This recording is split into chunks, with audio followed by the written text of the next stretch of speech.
BDS is a bullshit purity test by people who want to appear woke but actually slept through history class.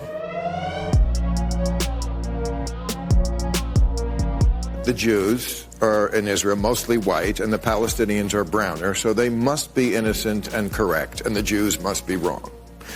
As if the occupation came right out of the blue, that this completely peaceful people found themselves occupied. Forget about the intifadas and the suicide bombings and the rockets and how many wars. We see Israel as a democracy, as a democratic country, but it's very obvious that they're trying to limit what I'm able to do when I get there. I mean, my goal is to see my grandmother. Again, she's in her 90s. This could be my last chance to see her. Israel has approved Congresswoman Rashida Tlaib's request to visit the West Bank on humanitarian grounds so she could see her grandmother. The congressman saying in her request letter, quote, "This could be my last opportunity to see her grandmother, who's in her 90s.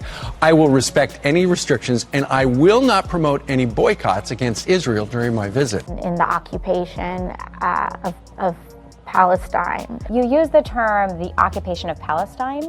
What did you mean by that? Honestly, I've never felt more Palestinian than I ever felt in Congress, even in Palestine when I'm visiting my grandmother. And you said, Israel is hypnotizing the world with what they're doing. The idea of Jewish people hypnotizing anyone is part of the stigma that led to many of them, the Holocaust and many of the hate crimes against them.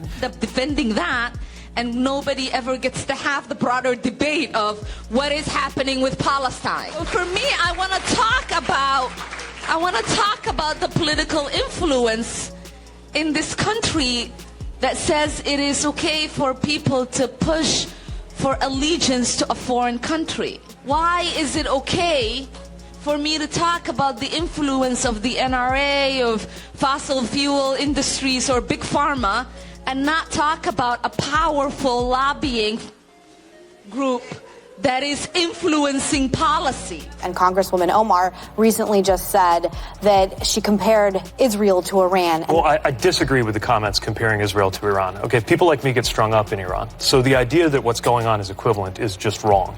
We should honor these movements and that history.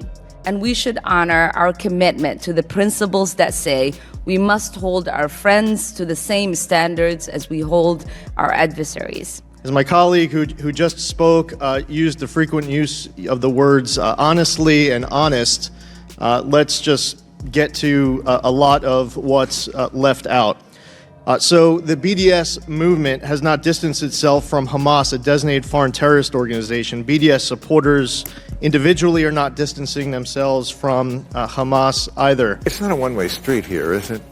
And Congresswoman Omar has said things like, it's all about the Benjamins. Israel has hypnotized the world. May Allah awaken the people and help them see the evil doings of Israel. She apologized for it, but it's out there. Jews control the world. Jews control the money. Right. I can see why they don't get a hero's welcome.